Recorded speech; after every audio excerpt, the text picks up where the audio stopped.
Please help me welcome Mark Adams. Oh, hello. Hi, guys. Thank you so much. That was a great intro. I think, yeah, there are some similarities between the Swiss people and the people that I work with every day.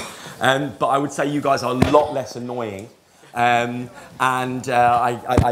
really enjoyed my time here. I've been here for 2 nights. I went out last night. I got a little bit drunk, so I'm a little bit hungover today. So you're going to get a very honest account of the audience. So hopefully this clicker will work, because the last presentation I did, it didn't work, so I just went for it. Yes! So there's a very special place in my mind, and it's called Sillywood. And it's the intersection of Hollywood and Silicon Valley. And it's called Sillywood because of those reasons, but it's also because nobody understands what anyone is saying.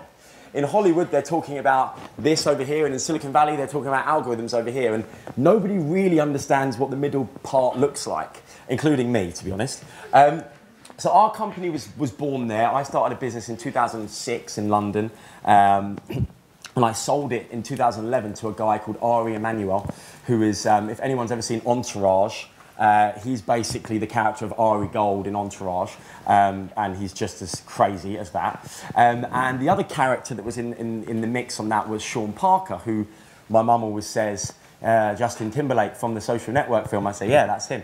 So the two rather interesting individuals, let's just say, and they bought my business in 2011 because they started to see a very interesting thing that was happening between basically a theory that Sean Parker had that I want to talk you through today, that Sean and I have developed a little bit more over the years.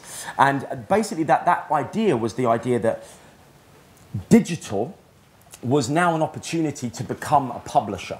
And, you know, we use this word publisher and, you know, kind of use it in inverted commas, but I really want to get back to what the original term publisher means. And I want to try, as much as possible, to try and distinguish it from what we would all talk about in this room as marketing. Because I think that my kind of main contention at the moment is, and it does change, I won't lie, it changes all the time, is that I think that one of the biggest mistakes that we've been making in social media is that we've been trying to force marketing down its throat. And actually, it isn't really ever going to work. What we really need to start thinking about is publishing. So we know a little thing or two about publishing, although evidently not a lot about making decks, because that doesn't look very good. So we publish thousands of magazines across new media, and we're now the largest publisher of social content in the world. And, you know, it's interesting, people say, wow, I've never heard of you, that's interesting. And the reason that you've probably never heard of us is because we actually are the voices of people you have heard of. So hopefully you may have heard of Pharrell Williams or Hugh Jackman. My personal favourite by far is Jackie Chan. I just love him. He's amazing. When we send our content for the next month, and we'll say, you know, to Jackie's team, you know, this is the next 30 days of your content across Snapchat and across Facebook, across Twitter, across all the different platforms that he wants to be on. And most of our, you know, being honest, most of our celebrities don't really even know that we exist.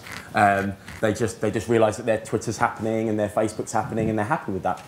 Jackie loves us, and he will respond personally, because we have this backstage system, we call it backstage, and you can see, you know, whether the manager responded, whether the intern responded, or whether the actual client themselves responded. And a lot of the time, Jackie just, usually at like 2:30 a.m. Eastern Standard Time, not suggesting he's been drinking, but responds like, I love this, and good, and it's really fun. So we love working with Jackie. Mark Wahlberg, Pitbull, but we have 5,000 of these guys. So they can be the smallest new up-and-coming DJ to the biggest, you know, pop stars and movie stars in the world. So it's really fun to work with them. And then you'll see this one strange one right here, which is Unilever. And I'll explain how that happened, because that was actually a bit of a mistake, but we're there now, so we can't get back out of it. So basically, we represent the lives, loves, and conversations of 1 billion consumers globally. This is our US office, wrote this, you can probably tell.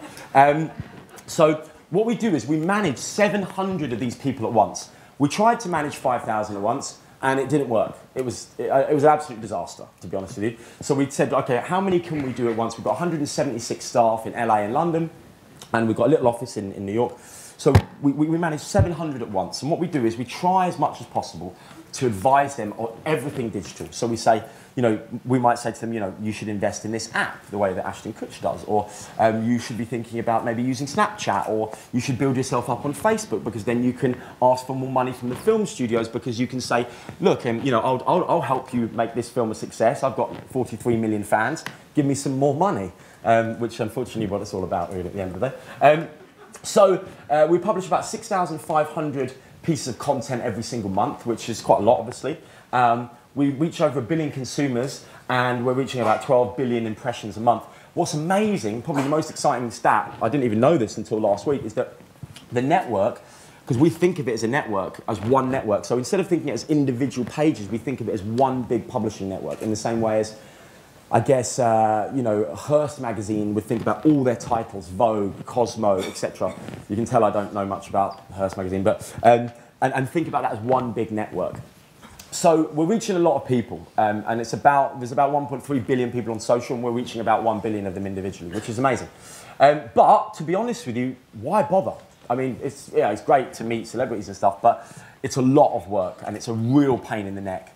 And the reason is the kind of reason I was telling you earlier on. This was something, the first time I ever met Sean Parker, which was an exciting story in itself, which I can talk to over a drink sometime. I went into his office, and he has this on the wall. And I said, what is that? And he said, this is Facebook. This was end of 2010. I was like, what? It looks like a cell, or like a universe, or constellation of stars. This is Facebook in 2010. And these things here are the biggest, most resonant properties in terms of publishing on the Facebook platform. So let's just imagine this is Barack Obama. All of our clients, obviously. Charlize Theron, Hugh Jackman, Pharrell Williams, all these guys. Unfortunately, this dot that you see here is a brand page. You see what I'm saying, right? So we're starting to see that content has an ecosystem. We talk about the social ecosystem, but we don't know how true it is. We don't even realize how accurate that analogy actually is. It's an ecosystem. And what's amazing is, and this is the most fascinating bit for me, is these lines that are coming out, these straight lines, these are lines of share. So this is where a piece of content is shared through that graph and keeps going and keeps going and keeps going. We call it burning through the graph. As you just kind of, you know, you get this kind of white hot burning, and then it kind of emanates from there. And that's what good content and good publishing looks like on social. And that dot that's not doing anything, that's what marketing looks like on social. Okay?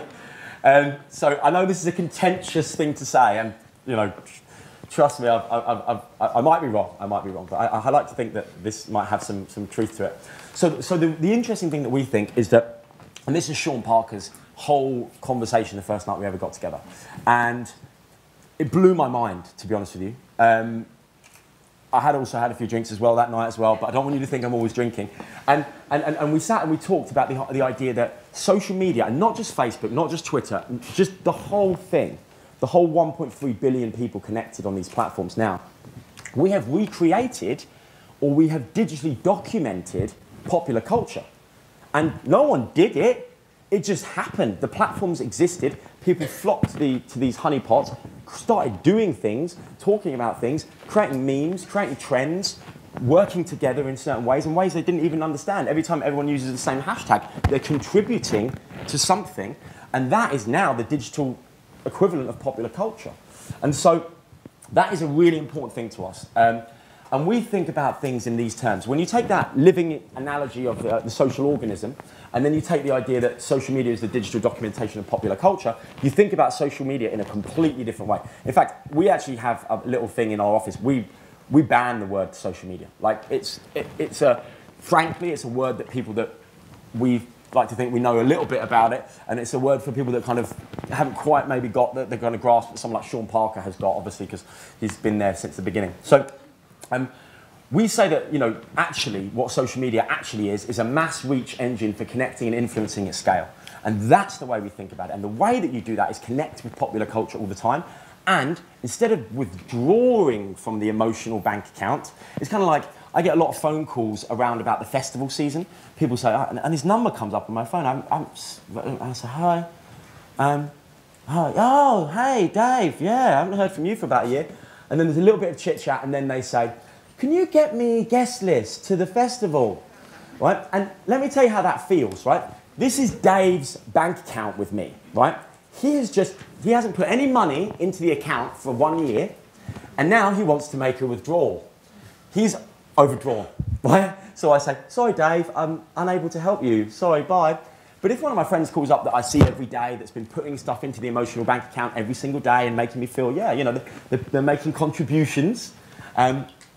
This is very Swiss, actually, isn't it? They're making contributions, and then they want to make a withdrawal, then it's a different thing. And so what we talk about is this idea. So the whole idea is to understand popular culture online, and that is a listening exercise. That's just about listening.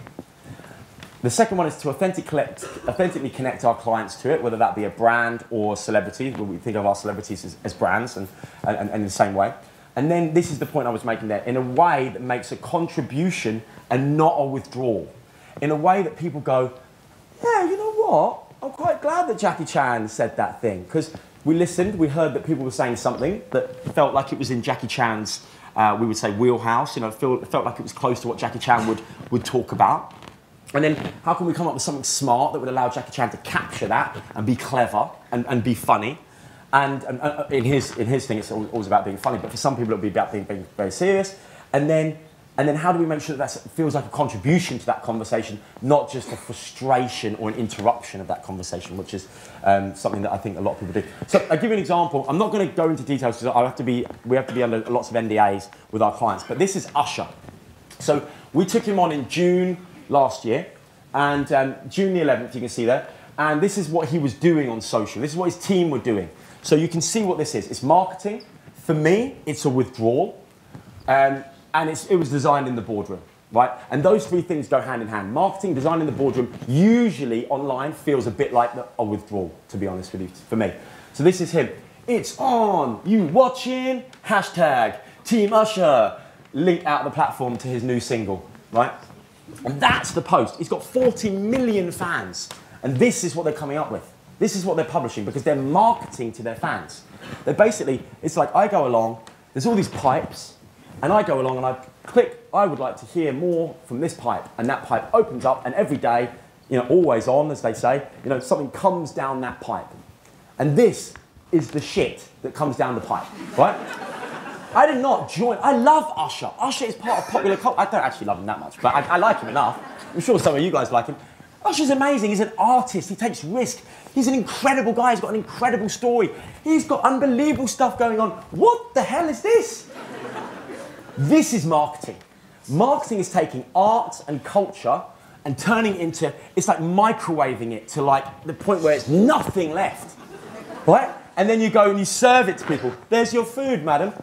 This is awful. What's this? This dry, horrible thing. That's what you're taking something wonderful, something part of popular culture, and instead of getting excited by the opportunity that you have, 40 million people sitting with their mouths open at the bottom of the pipe going, yeah, feed me something, and you just throw them this microwave piece of shit. No. Anyway, enough of that. I'm sorry, I shouldn't. We are, of course, under NDA with our clients.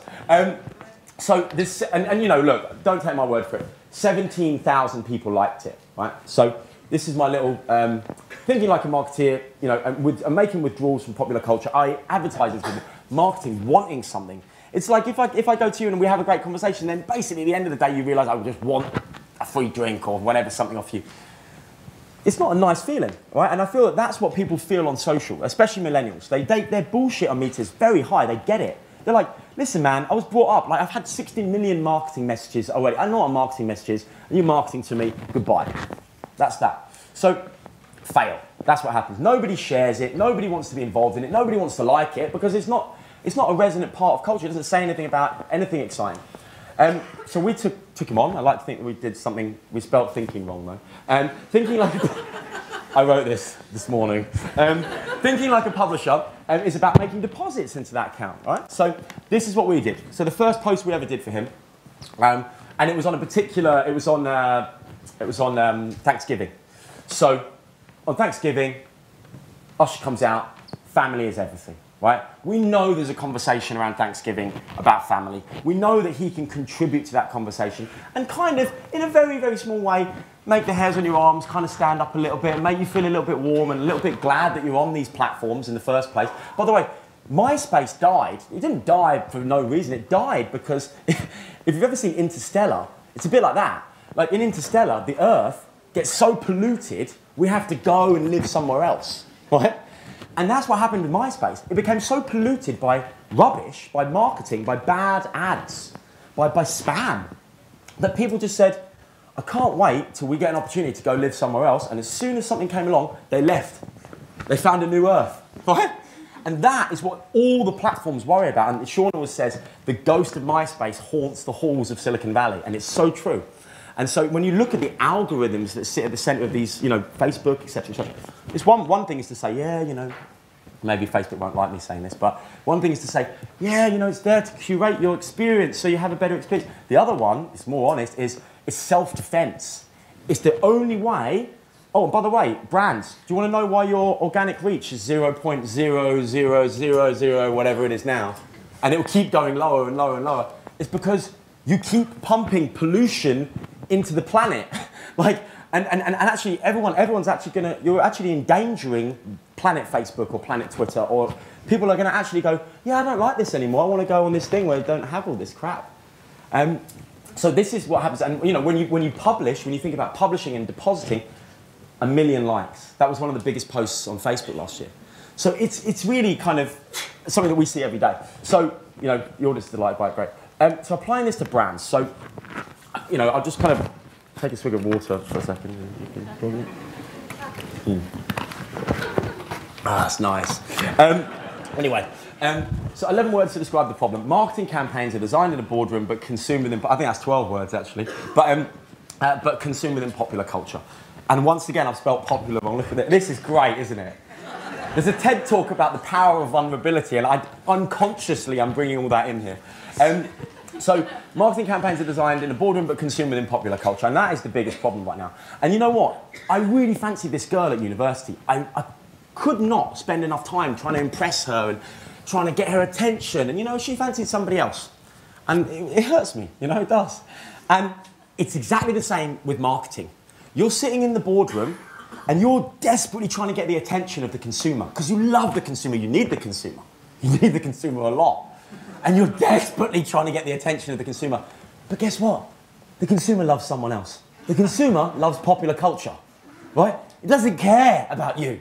Oh, there's a new trailer for Age of Ultron, the new Avengers movie. Oh, amazing. There's a cat on a skateboard. Oh, BuzzFeed. Amazing. Oh, what's this? You made an ad for £400 million and it's directed by Ridley Scott and it's coming through the new... Yeah. That's a shame because you're not really thinking about what you're up against in terms of popular culture. So what we say is, you know, let's design stuff that actually connects with the internet first, and then, then we can go back into the boardroom and design it. So we say, every brand that we talk to, we say, you know, what conversations would you be interested in owning a share of voice in?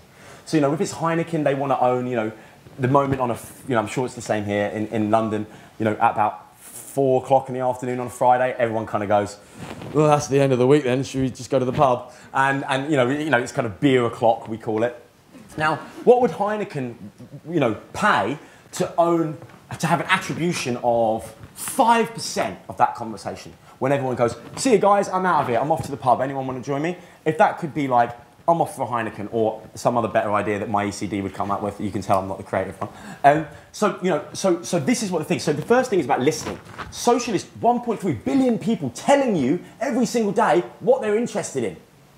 Authentically telling you, this is not consumer research with a pizza and a beer and a few questions. This is like mass. And you can watch this, you can trend it, you can literally, you know, every single thing, you can measure it. So we say, you know, let's measure these conversations. What conversations do you want to be in? And you know, most brands don't know the answer to that. It's a really difficult question for them because actually they're not thinking in terms of popular culture. They're thinking, yes, our brand positioning, and we're like, no. Not your brand positioning. What does your brand positioning logically lead you to in terms of these conversations? There's every conversation out there, and they're like, oh, well, we're all about, you know, Purcell is a good example. Dirt is good. Dirt is good. Okay, cool. So what conversations do you want to be involved in? There's a lot of conversations out there. Oh, brand positioning. No. What conversations do you want to be part of? So what about, you know, in the UK, you know, we have Glastonbury, big festival. It's the UK, so there's always rain.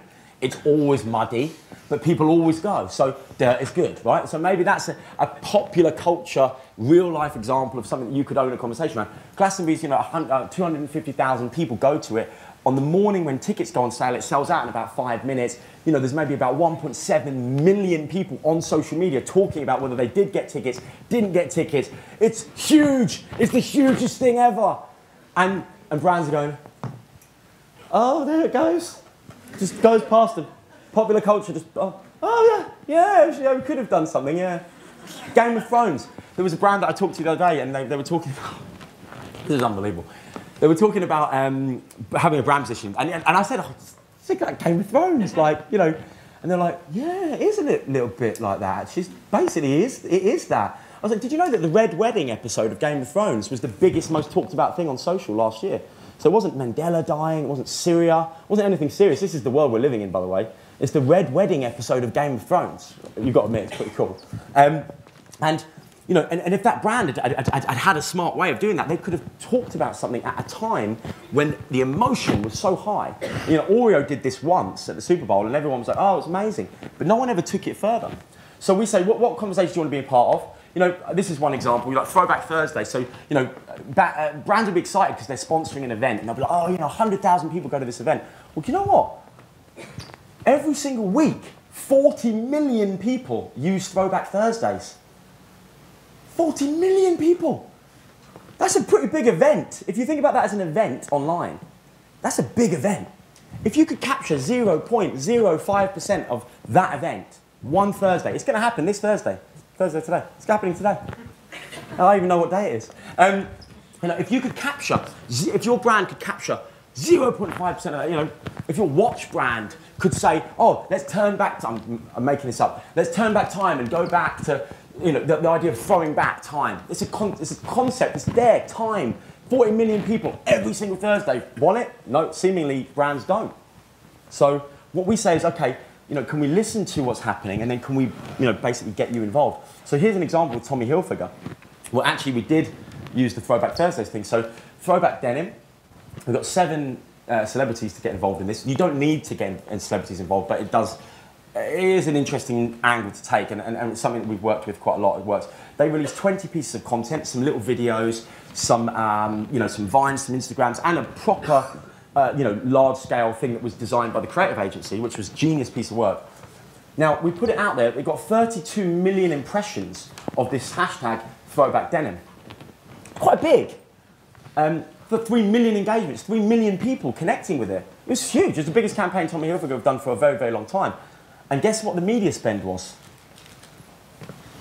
0. None. Because you don't need to just... If you're going to shove something down someone's throat, you're going to need a lot of money to just keep pushing it in, right? If you just connect with popular culture, talk about what people are talking about at the time that they're talking about it in a cool way, maybe use some celebrities to make it even cooler, do some stuff, you don't need any media spend. I'm not saying you shouldn't. I mean, I actually think they could have put media spend behind that and it would have been huge, but that's an example. So then obviously, you know, if you want to put media spend behind it, you can. And then, you know, the next thing is, you know, this idea about media planning is that one of the things we've learned is that unfortunately, even though we would all love to be able to plan something, hand it over and say, good luck, it doesn't work that way anymore. Unfortunately, you have to be there in the room, watching what's happening, listening, going, oh, this conversation's changing, and actually kind of creating content that keeps it fed. And then follow that conversation and kind of keep feeding it with unique and compelling social content. So it's not just a one moment thing that you go, you keep it going, so you keep feeding it. And that's exactly what we did with Dove Beauty Sketches, which, you know, was our first brand campaign, and we actually didn't want to work on it at the beginning because we just didn't think it was, you know, we didn't work with brands at the beginning, and Sean Parker was really against it because the reasons I mentioned before. You know, he just thought that brands could never contribute really to popular culture. He was like, maybe Red Bull, maybe Nike, that's it. Like, he was like, brands can't contribute to popular culture. They're too psychopathic about selling you something, phoning you up, asking you for that guest list. They want something all the time. And they haven't realized that, you know, there's a book called The Art of Loving, and it's about stop thinking about how I can get more love and start thinking about how I can love better. And that is basically the essence of being a contributor to popular culture or being someone who withdraws from it. And brands just think, how can I get more love? They can't think, how can we give anything? And then eventually that will come back. That was his theory anyway. So Dove, I really felt had a different point of view. And honestly, I met with the people that run that brand, and I thought, these guys are really serious. They're not about selling soap. You know, they actually do care about how women feel about themselves. And I thought, this is interesting. I think we should do this. So we took it on, and you know, it was amazing. We won 19 Cannes Lions, and it got like, I think it ended up being the most watched piece of marketing ever. And yet, what was amazing about it is if you watch it, it doesn't feel like marketing at all. It really gives you something. And so we felt that it was a good contribution to a very important conversation that was happening online. And you know, you can go further. Yeah, as I mentioned, you can use celebrities. And this is the point, to this point, yeah, the origin of your content does matter. You know, there's a reason why this is a very resonant place, and it's not just because the content is really great, it's because the content's really great and it's coming from, you know, someone that people have a lot of respect for or see as someone that they want to listen to. And unfortunately, a lot of brands will release their big campaign from here, and you're going to need a lot of media spend to get that to do this. In fact, even with all the media spend in the world, it won't do that. So if you can think about kind of connecting with this way of seeing popular culture, then your media spend will definitely go a lot further. And what we found is that the ROI on media spend, when a celebrity talks about something that puts a conversation, puts a message into the middle of a conversation that does exist, that we know for a fact, people will be like, oh yeah, thank you. The media spend, the ROI on that, the efficiency is insane. To the point, like I mentioned earlier on, that maybe sometimes you don't need media spend. So I'm nearly finished, guys. So, you know, the one thing I want to kind of leave you with is that the opportunities are really, really huge out there. I mean, it's so exciting. And I know that you're in marketing because you're the same as us. And it's because you love culture, you love psychology, you love the intersection of amazing things, what makes people tick, what makes the hairs on people's arms stand up. I know that's why you got into it, and I know that you sit in boardrooms sometimes going, we're so far away from this. And that's because we've been led by the horns to believe that marketing is taking culture and then just drying it out and then giving it back to culture. And you know, now that's just not going to work anymore, I don't think. And we're going to see that the brands that don't do that, you know, they're becoming meaningless brands now. I don't even know if it's fair to call them brands in my kind of understanding of that word. I think they're just commodities. They're certainly not passions. And so what I think if we can do as a community, if we can do this, if we can connect with conversations that actually exist out there in popular culture, I think we're gonna win. So an example, Obama, 4 more years. Now, it's a bit of a strange thing for our ECD, who's a very smart man, to not feel like the idea was completely his. But that 4 more years post was the biggest post of all time on Facebook and Twitter before Ellen stole it. And the way that we came up with it wasn't very clever. It was that we listened across the social web and we listened for the term that had the biggest use just as he won the election, and we went, everyone's using the word 4 more years. So it was kind of almost like if I started to sing, hey Jude, you would know to sing the next bit. I'm not going to make you do it. But it's call and response, right? So the internet said something, and we said something back to the internet. That was it. The internet was saying 4 more years. There was like 1.7 million uses of thing within about 3 minutes. We were like, 4 more years. Of course it was going to win, because instead of saying, we need to come up with this is what brands are doing. And by the way, celebrities are doing it too. We need to come up with our own thing, because otherwise, you know, we can't justify our jobs. That's not true. If you're actually dedicated to being efficient and actually getting stuff done, sometimes the best ECD you can ever have is the internet. You know, crowdsource that idea. You know, don't be ashamed of that. The second one was, I'll move on. There was one more I want to show you. Meanwhile, in brand cuckoo land, you know, Burger King are asking, can you find the hidden chicken nugget? Like when you find it. This is why we don't like the word social media. I'm like, you know, look, I am not being associated with this. Okay, I don't want you to think I have anything to do with this. This one's I'm sorry, Skoda, I've got to show you this. To which, oh God, this is unbelievable. To you, which side of a Skoda is more important, front or back? I mean, this is antisocial behaviour. Anyway, I have to bite my lip sometimes. That was the thing I mentioned about Game of Thrones. You know, the other thing is that the audience are coming to, that's why we're called The Audience, by the way. I should have said that at the beginning. We're called The Audience because we listen to the audience. The audience, the people, those guys, you lot, you're smart, you know what's going on. I should listen to you. Like, and if I sat in, and if I didn't, that would be weird. If I was sitting around earlier on listening to everyone talking and going, oh, he's talking about that and they're talking about that, and I dropped it in, you'd be like, he mentioned the thing we were talking about earlier, that was interesting. And if I went away and came up with a smart way of saying it, probably couldn't do that, but you'd be like, oh, thanks for saying that. And the feeling of someone who's, you know, on stage, so to speak, a celebrity or someone bigger, seemingly bigger, I'm not bigger, you know what I mean, saying it back to you is good, it's gratifying. That's what BuzzFeed have understood. BuzzFeed go, oh yeah, you're talking about that thing. Yeah, well, we'll make something saying 6 ways to do this stupid thing that you're talking about and give it back to you. And people go, oh my God, yeah. And of course, it makes your media spend very efficient because you know who to target. So I've got to show you one more. Meanwhile, back in the border. So, you know, this is Selfie. There's a whole other story about Selfie. Oh, anyway, whatever. This is the Ice Bucket Challenge. There's Usher doing his Ice Bucket Challenge. So we've been behind a lot of these things, and we haven't been able to take the full credit for it, obviously, but it's been fun. Meanwhile, back in the boardroom, this one's amazing. Campari.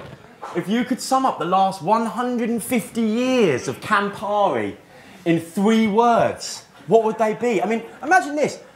The new trailer for the new film's come out. Like this amazing album that I've been looking for. All my friends have been tagged in photographs. Amazing stuff's been happening. I'm so excited about life. And then I scroll down and I see this in the newsfeed. This is what's going to kill these platforms unless they can get a hold of it. And all the platforms, you know, they hope that if they charge brands more money to get in the newsfeed, that the brands will have to think about it a bit more. But no, they just do the same thing but put money behind it. It doesn't make any sense. So this is amazing. If you could sum up the last 150 years of Campari in 3 words, what would they be? And I love the internet because someone has written crap social media. So anyway, I'll leave you with this. Think like an inside trader, watch the trends, and then own the ones that work for you. So listen to the conversations that are happening out there, and there's software that you can use to use this, but you also have to use your own brain. And then when you see something happening that you think is close to your brand position, that's really interesting, and I think that, you know, that's a cause to think, well, we can code, you know, and this doesn't mean creative agencies are out of a job, it doesn't mean media agencies are out of a job. In fact, quite the opposite. Those guys have to be more important than ever now, because they are the guys that will make this amazing stuff. It's people like The Audience that will tell you what's going on in social and what's going on in culture, but it's your creative agency that are going to go make it. And, you know, your media agency are going to do the smart buy. So I'll leave you with this one story. We realised back in 2011 that selfie, this expression, selfie, was becoming really big. And it was going bigger and bigger and bigger every week. And it was getting to the point where it was getting like millions and millions of uses of the term every single week. So we were like, okay, this is something that's happening in popular culture. And we went to a brand, and I won't say who, and we said, this is so perfect for you. You guys should just own selfie. You can completely own it. Because nobody's owned it. It's basically like real estate. It's like a beautiful old palace. It's just lying empty. Nobody's claiming it. And the people are building it. And so Brown were like, you know, we've got this advert coming with a dancing gecko. And okay, right. So anyway, we went away and we thought, if nobody else is going to own it, then we'll just do it ourselves. So one night in LA after, I keep saying more drinks, but anyway, a few drinks, exactly. We were just talking, and then we were like, you know what, why don't we just make a band, like make a crap band, and just make a track called Selfie, and then connect it with a few other themes that are happening, like at the time EDM music, so like electronic dance music was getting quite big, and we were like, yeah, like that's getting bigger, and then that's getting bigger, and like put those two things together and just kind of make something, and make it contributive to culture, and kind of say things back to people that they already say to each other anyway. And so anyway, we created this thing, and we got 238 million views. It went to #1 in several countries. And this track was called Selfie, and you might know it. It's by the Chainsmokers. It's now had like over 450 million views. It's huge. These guys, the Chainsmokers, who will be, maybe they wouldn't say it now, but at the time they were like, yeah, it's a bit of a joke. Ended up being massive and making a lot of money. And so that was an example of something that like nobody else wanted to touch because they didn't actually want to contribute to culture in that way. But we kind of had fun with it and did so. But I think that, unfortunately, is all we have time for. I will leave you with one more thing, which is this. Please, if you can, I know that's quite strong to say forget the boardroom. I'm not saying forget the boardroom, but go for culture. Culture's the vein. If you can pierce that vein, there's so much good stuff running through it. And I think we can do some amazing stuff as a marketing community if we think that way, hopefully, in the next couple of years. Thanks so much.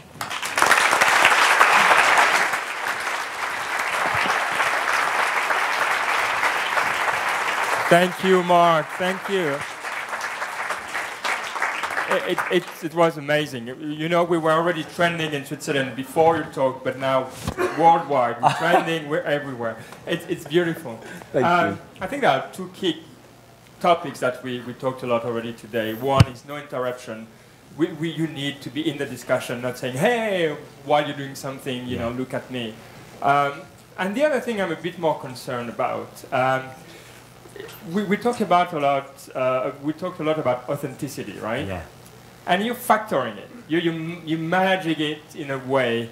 How do you deal with that? Because it's not only a matter of, oh, there's Game of Thrones, so let's put some Game of Thrones with Obama and it works. Yeah. So, you know, I'm not sure you told us everything there. So, you know, authenticity, tell us a bit more. That's a really good question because that is the ultimate thing. And there's nothing more pathetic than, you know, and actually this would really harm our celebrities and any brand we work with than a failed attempt to get into a conversation. It's like if we go for a break now and there's a kind of group of people around there and I kind of just come in and say, yeah, how you doing? And they want to just go like, whoa, it's a big fail, right? And so it really, you can't have egg on your face. And you do have to, you know, it doesn't mean that you can just throw caution to the wind. You know, I don't want everyone to think that, you know, we still have to manage brands here. But I think the most important thing is using data. Because if you have the data and you can have the actual human eyes on that data, that's almost an interpretation of that data into insight, you can see what makes a conversation tick. And you can basically see the missing piece that you can fill. So the missing brick in the wall becomes quite clear as a creative idea. And that is something that we really rely on data so much because that's what gives us the interpretation of what to do. How far does it go? Do you have tools only? We don't need to know exactly how. Or do you even have like data scientists telling you, oh, you know, alert here, we spot that? Yeah, it's a mixture of those things. We use some tools that are widely available on the market. We have a big relationship with Salesforce and we use their tools, and we also built our own proprietary tools that we've just updated recently, actually. And then most importantly, I've got to say, is that data will get you kind of 70% of the way there, but maybe even 50% actually. I think the other 50% is going to always be human beings who understand culture. And so it's going to have to be someone who says, you know, we're lucky because we have a group of people that sit there that just talk about hard rock all the time. So if they need to say something that's in that wheelhouse about skating or punk stuff, or, you know, it's all part of their world. So we know that they will say, no. It's almost like a magazine. If you went to people that worked at a magazine that was a film magazine, you would expect they would know quite a lot about how to talk to someone about film. And so that's really important about having people that really understand the terminologies and the kind of almost the tribes that make up popular culture. It's data-driven expertise. Absolutely. All right. So there are many questions. I know we only have time for a few, but let's take that time. I know, although we're all hungry. Okay, who wants to start? A question there in the back. Yeah, all the way in the back. Can you shout, maybe? Listen, I might have a very question. Have you heard what happened to the New Republic? You know it was bought by Chris Hughes, right? Sorry, say that again. What happened to what? New Republic. New Republic. Right, no, I don't know about this, no. Oh, you don't? Okay. No. You know it had been bought about 2 years ago by Chris Hughes, right? Right, okay. Former art teacher for partner. And what they decided to do about months ago,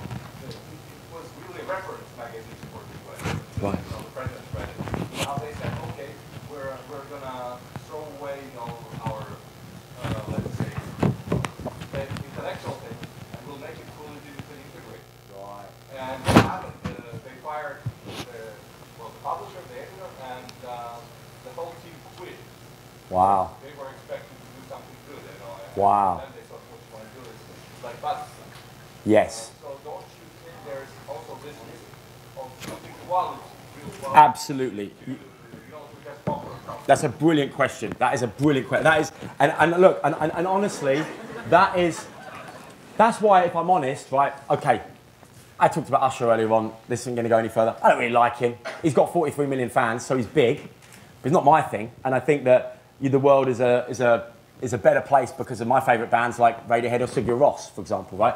But you're absolutely right. So if you look at the difference between someone like Vice and someone like BuzzFeed, Vice have moved from being quite silly. They're now a $2.5 billion valuation. They've moved from being really silly and kind of just like making kind of jackass style content. And now, they're 20 years old. They launched Vice News. They're pretty serious. They're kind of got a very interesting worldview that millennials are really connecting with. And so I think absolutely, you're absolutely right that the worst thing that we can do here is have a race to the bottom of, oh, what is it that people want? Well, we'll just give them that all the time. And I think that's where you use the word editor. That's where an editor comes in. Because an editor, I remember speaking to the BBC, they're one of our clients, and they said, the BBC in the UK is paid for by the taxpayer. So the purpose of the BBC is public service broadcasting, is to raise, even by a small amount, the general kind of cultural kind of output of society. And I think I love what you're saying because the biggest problem is that there's a race to the bottom here. But I think there's a lot of people now that are using the techniques that BuzzFeed have done in a very lowbrow way, but applying them to quite a highbrow way. Like, for example, I mean, I don't know about your politics, but we used exactly those techniques to re-elect Obama.